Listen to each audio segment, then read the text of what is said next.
বন্ধুসকল স্বাগতম জনাইছো আলিঙ্গন ব্লগছলৈ। মই বিবেক বৰ্ণিল।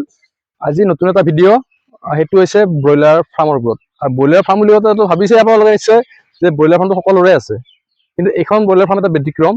সেইকাৰণে আমি ইয়াতে দেখুৱাবলৈ আহিছোঁ, মানে এজন যুৱকে কেনে অলপ ব্যতিক্ৰমভাৱে মানে ফাৰ্মখন চলাইছে। আমিতো সকলোৱে কৰোঁৱে, কিন্তু এইখন ব্যতিক্ৰম ফাৰ্ম কাৰণে আনিছোঁ, দেখুৱাওঁ আপোনালোকক। ডিমৰীয়া মালৈবাৰীৰ খেতিৰ নিচেই দাঁতিকাষৰীয়া অঞ্চল মালৈবাৰী, আৰু ফাৰ্মখন দেখুৱাওঁ আপোনালোকক। আৰু চেনেলটো আপোনালোকে ছাবস্ক্ৰাইব কৰিব নেক্সট ভিডিঅ'ৰ কাৰণে।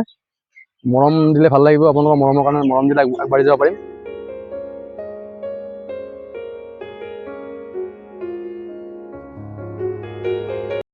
ব্যতিক্ৰম চিন্তাধাৰা বুলি কৈছিলে নহয় আপোনালোকক, আৰু সেইজনে হৈছে যুৱকজন দীপজ্যোতি ভৰালী।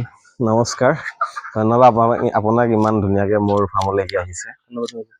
আৰু তুমি যে এনেকুৱা ব্যতিক্ৰমভাৱে ভাবিলা ফাৰ্মখন, একচুৱেলি আমিতো সচৰাচৰ ব্ৰইলাৰ ফাৰ্মবিলাক দেখিছোৱেই, মানে তুৰ দি পেলাই তুহৰ ওপৰত গোটেইখিনি কৰে, কিন্তু তুমি মানে কি বুলি কয় চাং দি পেলাই চাং ফাৰ্ম কৰিছা। এই ব্যতিক্ৰম চিন্তাটো তুমি ক'ৰ পৰা পালা, কিয় কৰিলা?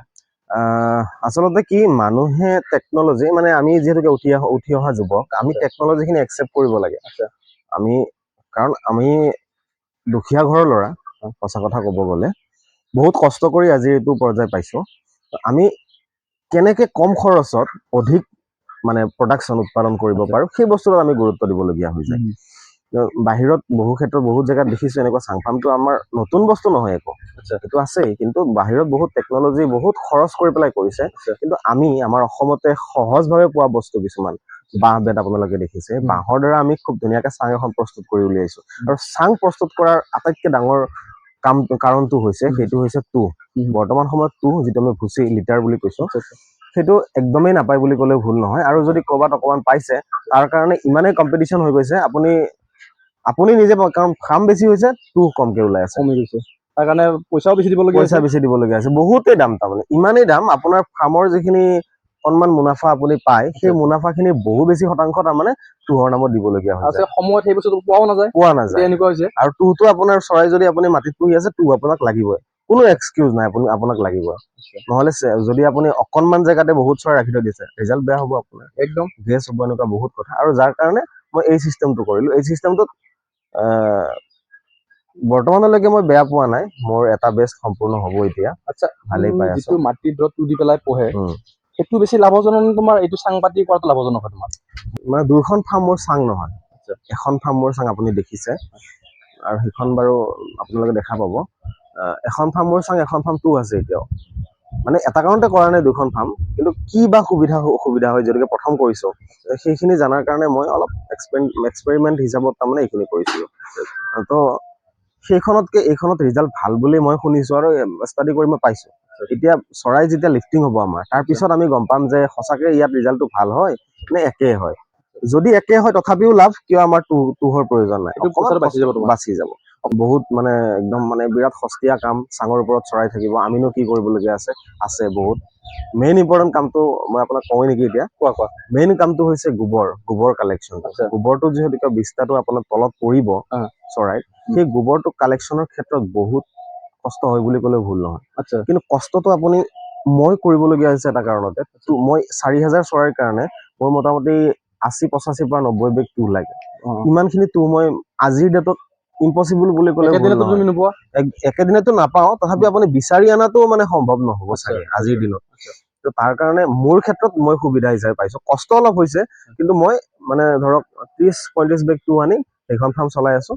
এইখন ফাৰ্ম মোৰ মানে তুঁহ নোহোৱাকে হৈছে, মই খালি গোবৰটো ডেইলি কালেকশ্যন কৰিবলগীয়া হয়। মানে এনেকৈ ভৱিষ্যতে তুমি মানে সেইখন ফাৰ্মো তুমি কৰাৰ এটা ইচ্ছা এটা আছে, কিন্তু অকণমান টেকনিকেল বস্তুবিলাক চাব লাগিব। যে মেইন প্ৰব্লেমটো হৈছে গোবৰটো কি কৰিম, আমি আগতে জানি ল'ব লাগিব যে মই ঠিক আছে চাং ফাৰ্মটো কৰিলোঁ, মোৰ মোটামুটি আজি 38 দিনৰ চৰাই, 38 নে 37 কিবা এনেকুৱা। মোৰ মোটামুটি আজিৰ ডেটত 2200 চৰাই 2.5 পৰা 3 কুইণ্টেল গোবৰ ওলাই আছে ডেইলি। আপুনি ভাবক, 2.5 পৰা 3 কুইণ্টেল ইমান সস্তীয়া বস্তু নহয়। আৰু য'তে পেলাব নোৱাৰি, গোন্ধ ওলাব। আপুনি শুকান বস্তু হ'লে উঠাই নিবলৈ ভাল, এইটো আপোনাৰ আলতীয়া বস্তু, একদম মানে আঠা নিচিনা, সেইটো এটা কষ্ট কিন্তু আছে। সেইটো মানুহে এনেকে ভাবিব, সেইকাৰণে মই কৈছোঁ আগতে যে ভাবিব নালাগে পটকে যে মানে চাং ফাৰ্ম কৰিমেই তাৰমানে, আৰু যে মানে একো প্ৰব্লেম নাই মোৰ। গোবৰটোৰ উপযুক্ত ব্যৱস্থা যদি নহয়, তেতিয়াহ'লে আপুনি য'ত ত'ত পেলাই থ'ব নোৱাৰে গোবৰটো।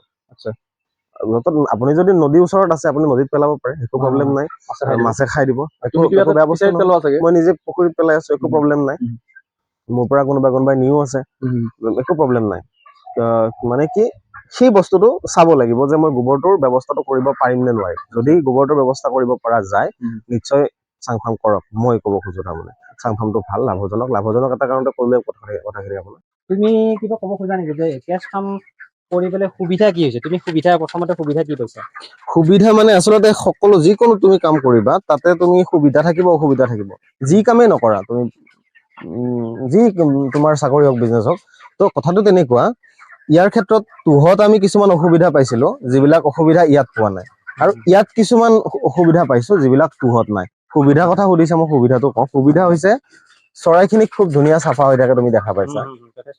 অন এয়াৰ থাকে, চৰাই গেছ পাবলগীয়া একো বিশেষ কাৰণ নাথাকে। অন এয়াৰ আছে, তলেদিও এটা গেছ পাৰ হৈ আছে, হাৱা এটা পাৰ হৈ আছে, যাৰ কাৰণে মানে চৰাইখিনিয়ে তাৰমানে একো এক্সট্ৰা গেছ নাপায়। বা তলৰ পৰা আমাৰ তুহত যিটো হিট উঠে, হিট প্ৰডিউচ হয়, সেই হিটটোৰ পৰা চৰাইখিনি বাচি থাকে। তো হিট ষ্ট্ৰক মৰ্টেলিটিটো চৰাইখিনিৰ ক্ষেত্ৰত কম হয়। সেইটো সুবিধা। আৰু কাম কৰিবলৈ সুবিধা, পানী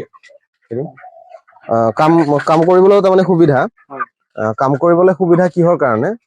পানীটো তুমি দেখা পাবা অকমান বস্তুবিলাক, পানীটো খুব চাফা হৈ থাকে। তুহত মানে আমি দিনটোত 4 বাৰলৈকে পানী চাফা কৰিবলগীয়া হৈ যায়, লেতেৰা হৈ যায় পটকে চৰায়ে। তো ইয়াত তুমি দেখা পাবা তুমি দিনটোত এবাৰ বা দুবাৰ চাফা কৰিলে হৈ যাব, খুব ধুনীয়া হৈ থাকে পানীটো। তো ফ্ৰেছ পানী এটা চৰাই খাবলৈ পায়, দানা ফ্ৰেছ খাবলৈ পায়, চৰাইখিনি ফ্ৰেছ হৈ থাকে, চাফা হৈ থাকে, কোনো গেছ হ'বলগীয়া নাই। সেইখিনি সুবিধা। তোমাৰ কেজৰ তলত পলিথিন ব্যৱহাৰ কৰিছা, পলিথিন ব্যৱহাৰ কৰিছো। ব্ৰইলাৰৰ যিটো বিষ্ঠা ইয়াতে তুমি পেলাব দিছা, আৰু এইটো কেনেদৰে চাফ কৰা হয়? চাফ কৰা হয় এইটো তুমি কষ্ট পোৱা? কষ্ট কিছু নহয়, ভাল কষ্টই পোৱা যায় আচলতে। কিন্তু কিবা এটা পাবলৈ কিবা এটা ত্যাগ কৰিব লাগিব, কষ্ট এটা স্বীকাৰ কৰিব লাগিব। সেইকাৰণে কৰি আছো। তুহৰ খৰচ বচাবলৈ এইটো কৰা হৈছে আচলতে। গোবৰটো টানি মানে তলৰ পৰা ওলাই অনা হয়। তাৰ প্ৰচেছ খিনি আছে বাৰু, সেইখিনি যদি পাৰো দেখাবলৈ চেষ্টা কৰিম। তো তেনেকে টানি ওচৰলৈ আনি আমি এই গোবৰখিনি আমি পুখুৰীত দিয়া ব্যৱস্থা এটা কৰিছো, মাছৰ আহাৰ হিচাপে।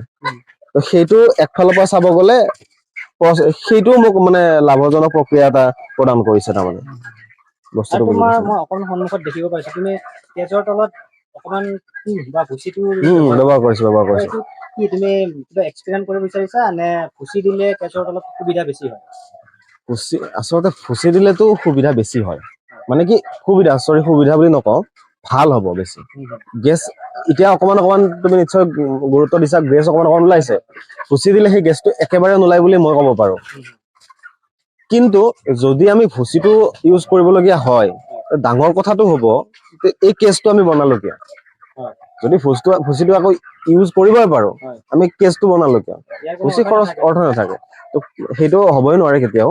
কিন্তু মই কৰিলো কিহৰ কাৰণে? মোৰ এখন ফাৰ্ম তুমি দেখিছা, মোৰ এখন ফাৰ্ম তুহত আছে। সেইখন ফাৰ্মৰ পৰা কিছু মানে বেয়া তুহ কিছুমান ওলাইছিলো, মানে কালেকশ্যন কৰা গৈছিল। সেইখিনিতো শুকাই মেলি থৈ দিয়া আছিলে। ভাবিলো সেইখিনিতো এনে কিবা কৰাতকে মই তলত পাৰি থৈ দিওঁ, একো অসুবিধা নাই। খুব ধুনীয়াকে তলত পাৰি দিছো। কিন্তু যদি আপুনি ভাবে যে মানে দৰ্শকৰ কাৰণে কৈছো কথাটো, যদি মই ৰিজাল্ট অৰিয়েণ্টেড কৰিব খোজো, যদি মোক ৰিজাল্ট ভাল লাগে, খৰচৰ কথা আহি নপৰে, তুহো মই পাওঁ, তেতিয়াহ'লে যদি চাং কৰি তলত তুহ দিয়া যায়, মই গেৰাণ্টি দিব পাৰো খুব ধুনীয়া ৰিজাল্ট এটা পাব। যিহেতু তুমি অলপ আগতে উল্লেখ কৰিছা যে তুহৰ বহুত বেছি দাম, আৰু যাৰ কাৰণে এইটো প্ৰচেছ কৰা গৈছে। আৰু এতিয়া নতুন ফাৰ্মাৰ সকলক কি কবা? এতিয়াতো মই দেখিবলৈ পাইছো ইউটিউবত এনেধৰণৰ বহুত ভিডিঅ' পাবলৈ সক্ষম হয়, যিহেতু য'ত নেকি কেৱল মাত্ৰ কেজ ফাৰ্মৰ ওপৰত বেছিকে গুৰুত্ব দিয়া হৈছে। এতিয়া কি কবা নতুন ফাৰ্মাৰ সকলক বা নতুন যুৱকসকলক কি কবা যিয়ে ফাৰ্মিঙৰ লগত জড়িত হ'ব বিচাৰে? আচলতে বৰ্তমান এটা নতুন ৰিভলিউচন এটা আহিছে ফাৰ্মৰ ক্ষেত্ৰত, ব্ৰইলাৰ ফাৰ্মৰ ক্ষেত্ৰত স্পেচিয়েলি। তাৰমানে মানুহে, মই তেতিয়া ক'লোৱে অকমান আগতে, টেকনলজি বিলাক ইউজ কৰিছে মানুহে। বহুতে কৰিছে কিন্তু দেই, আমাৰ এইখিনিতো মানে বহুতে কৰা দেখা গৈছে। যোনে কৰিবলৈ গৈ আছে তেখেতসকলৰ কাৰণে মই এটা বস্তু মই ক'ব খোজো, ভিডিঅ'ত বাৰু চব বস্তু তুমি দেখাবও নোৱাৰা, মুখেৰে কওঁতে যিখিনি হয় প্ৰেক্টিকেলি কৰোঁতে তাতকে বেলেগ এটা হয়। এতিয়া মই যদি অসুবিধা পোৱা বুলি কওঁ, গোবৰ কালেকশ্যনৰ ক্ষেত্ৰত মই এটা বিশেষ অসুবিধা পাইছো। সেইটো বাৰু সেই যদি অসুবিধা পাইছো, সেইটোক মই গুৰুত্ব দিয়া নাই, এটা কাৰণতে মই ভুচি কিনিবলগীয়া হোৱা নাই। যাৰ কাৰণে মই ভাবি লৈছো যে মই এইটোৱে মোৰ কাম মানে ভুচি ৰেকিং কৰা যেনেকে দুবাৰ দিনত ৰেকিং কৰা যায় তাৰ এগেইনষ্টত মই ভাবি লৈছো যে মানে এইটো মোৰ কাম ৰেকিঙৰ এগেইনষ্টত তো তাৰ কাৰণে মই বেয়া যেন পোৱা নাই এই প্ৰচেছটো যদি ফাৰ্মাৰে কৰিব খোজে এটা বস্তু লক্ষ্য কৰিব লাগে যে যিখিনি গোবৰ ওলাব সেই গোবৰখিনি কেনেকে ব্যৱহাৰ কৰিম গোবৰখিনি গৰু গোবৰ নিচিনা নহয় দেই য'ত ত'ত যে পেলাই দিম সেইটো নোৱাৰে কাৰণ এটা কাৰণতে নোৱাৰে অত্যন্ত গোন্ধ আছে গোবৰখিনিৰ তো সেইকাৰণে গোবৰখিনি যদি উপযুক্ত বা কোনোবাৰ ডাঙৰ পুখুৰী আছে তেনেকে যদি এটা ব্যৱস্থা কৰিব পৰা যায় তেতিয়াহ'লে মানুহে চাং ফাৰ্ম কৰক মোৰ নিজৰ ভিউ এইটো আৰু মানে চাং ফাৰ্মৰ ক্ষেত্ৰত কিন্তু মই বৰ বেছি অসুবিধাজনক হিচাপে দেখা নাই চাং ফাৰ্মটো ভালেই দেখিছো মোৰ এটা বেষ্ট আজি 38 ডেজ কমপ্লিট মোটামুটি লিফটিং হ'বৰ সময় হৈ গৈছে তো এতিয়ালৈ মই বেয়া পোৱা নাই আৰু ভালে পাই আছো কষ্টটো অকল গোবৰ কালেকশ্যনতে হৈছে তুমি অটো ডিংকাৰ ব্যৱহাৰ কৰিছো অটো ডিংকাৰ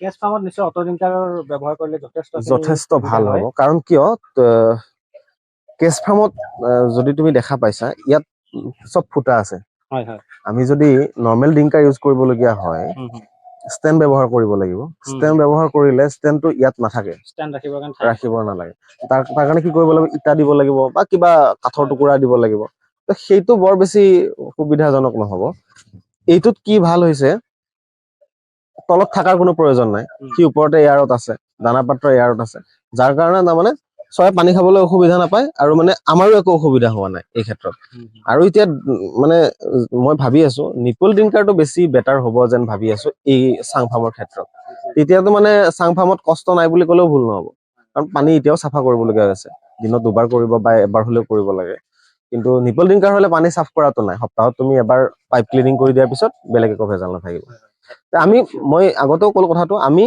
কম খৰচত কেনেকে হাই প্ৰডাকশ্যন কৰিব পাৰো আমি সেইটোত বেছি গুৰুত্ব দিব লাগে আৰু যাৰ কাৰণে এইবিলাক বিভিন্ন ধৰণৰ প্ৰচেছ ওলাইছে আমিও একচেপ্ট কৰিছো আৰু মানে এনেকে কৰা গৈছে ঠিক আছে তুমি গাহৰিৰ লগতো জড়িত হৈছা ফিচাৰী আছে তো এতিয়া বলা তোমাৰ গাহৰিৰ বিষয়ে কিছু কথা জানি লওঁ চিয়ৰ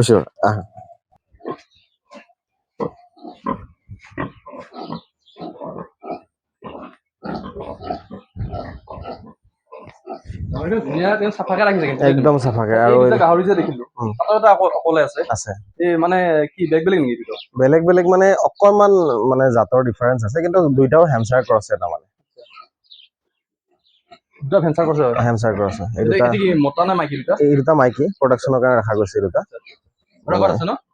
আগৰ ফালে আছে ইয়াতে আছে এইকেইটা মাংসৰ কাৰণে ৰখা গৈছে মানে মাংসৰ কাৰণে ইয়াত আছে মাংসৰ কাৰণে 6টা আৰু মাইকী গাহৰি আছে 4জনী 2জনী পোৱালি জগিছে আৰু এই 2জনী আছে তেনেকে পোৱালি আছে আগৰ ফালে গাহৰি এই 2জনী জগিছে এই 2জনী পোৱালি জগিছে এয়া জগিছে খুব ধুনীয়া লাগে পোৱালিকেইটা একদম ভাল লাগে আৰু মাত্ৰ কি আমি চাফ চিকুণকে ৰাখিব লাগে আপোনাৰ সকলো কাম কৰি ভাল লাগে আচলতে চাফ চিকুণটো মেইন বস্তু দেখিছো তোমাৰ তাত আহি ধুনীয়া চাফাকে ৰাখিছে চাফাকে ৰখা গৈছে মানে বহুত দেখিছো গাহৰিখন ইমান লেতেৰা হৈ থাকে কিন্তু এইখিনি তোমাৰ বহুত চাফাকে ৰাখিছে সেই বস্তুটো এটা কাৰণতে মানে কি যিমানে আপুনি চাফাকে ৰাখিব সিমানে আপোনাক বেমাৰ আজাৰে চুব নোৱাৰে আপুনি নিজে দেখিছে মই গঁৰাল বনাইছো ধুনীয়াকে আৰু একদম গঁৰালৰ পৰা যিটো গোবৰ ওলাইছে সেইটো মোৰ পুখুৰীত পৰিছে আৰু যাৰ কাৰণে মোৰ মাছৰ কাৰণে খাদ্যটো লাভ হৈছে মই মাছৰ খাদ্যৰ নামত পইচা খৰচ কৰিবলগীয়া হোৱা নাই গাহৰিৰ গোবৰটোৱে মাছৰ খাদ্য হৈ আছে আৰু তোমাৰ যে ব্ৰইলাৰৰ যিখিনি মলখিনি বাহিৰত সেই চাগে তুমি ব্ৰইলাৰৰ মলখিনিও মই কিছু শতাংশ মোৰ পুখুৰীত দিওঁ আৰু ওচৰে পাজৰে মোৰ চিনাকি দুটামান পুখুৰী আছে তেনেকে তেওঁলোকেও মোৰ পৰা পাৰ্চেছ কৰি লৈ যায় কিবা এটা মূল্য দি পেলাই আৰু তেনেকে চলি আছে আৰু তোমাৰ ফিচাৰীত দেখিছো মাছবিলাক পুৰা জঁপিয়াই আছে ডাঙৰ হৈছে চাগে মাছ ন মাছ ডাঙৰ হৈছে মই 1 কেজি কিমান মান হয় তোমাৰ এবছৰত ডাঙৰ এতিয়া এবছৰত মোটামুটি 1 কেজিৰ ওপৰতে থাকে তাৰমানে মেক্সিমাম 1 কেজিৰ ওপৰত থাকে তাৰমানে মাছ নিব আহিম ডাঙৰ হ'লে এইবাৰ বিহুত একদম নিমন্ত্ৰণ থাকিলে আহিব লাগিব আৰু কোনে কৈছে যে এজন অসমীয়া যুৱক মানে অসমীয়া যুৱকে মানে কাম কৰিব নোৱাৰে চাকৰি বাহিৰে বেলেগ কৰিব নোৱাৰে বুলি যে উদাহৰণ দিছো মই দীপজ্যোতি ভৰালীৰ ইমান ডাঙৰ এখন ফাৰ্ম 4000 ব্ৰইলাৰ পোহে লগত আছে ভাইটিৰ লগত মিলি পেলাই কৰে ইয়াতে গাহৰি আছে ফিচাৰী আছে গোটেইখিনি একেলগে আপোনালোকে আহি চাব পাৰে ইয়াতে উদাহৰণস্বৰূপে যদি বিচাৰে আহিবৰ কাৰণে ডিমৰীয়াৰ মালৈবাৰী হয় কামৰূপ মেট্ৰ' পৰে আমাৰ ইয়াত আহিব আপোনালোকে আৰু উদাহৰণস্বৰূপে ইয়াক লওক হয় নহয় ইমান ধুনীয়া কৰিছে মানে চাকৰি কৰাৰ দৰকাৰ নাই সকলোৱে পাৰে চাকৰিতকৈ বেছি পাই আছে কিন্তু মানুহে গুৰুত্ব দিয়ে তোমাৰ চাকৰিত। চাকৰি নাপালে বুলি যে আপোনালোকে ঘৰত বহি থাকিব তেনেকুৱা নহয়, চাকৰিতকৈ বেছি টকা আছে, মই আপোনালোকক গেৰেণ্টি দিছোঁ। অসমৰ বজাৰত মাছ আৰু মাংসৰ ক্ষেত্ৰত এতিয়াও বহুত ঘাটি হৈ আছে, যাৰ কাৰণে বাহিৰৰ পৰা মাছ আমি ইয়াত মানে যিটো আমি চালানী বুলি কওঁ, বাহিৰৰ পৰা মাছ ক্ৰয় কৰি আমাৰ অসমলৈ আনিবলগীয়া হয়। কিয়? আমাৰ মাটি আছে, আমাৰ জমি আছে, আমি মাটি ব্যৱহাৰ কৰোঁ, আমি পুখুৰী খান্দো, ভালকে কৰিব লাগিব। মাত্ৰ কথাটো সেইটোৱে, মন পুতি কৰিব লাগিব, নিশ্চয় চাকচেছ হ'ব। এতিয়া ধন্যবাদ জনাইছো, ভিডিঅ'টো এইখিনিতে সমাপ্ত কৰিছো। আৰু চেনেলটো একদম আপোনালোকৰ মৰম দিব, চেনেলটোক ছাবস্ক্ৰাইব কৰিব, লাইক কৰিব, শ্বেয়াৰ কৰিব, পাই থাকিব। ঠিক আছে, ধন্যবাদ, নমস্কাৰ।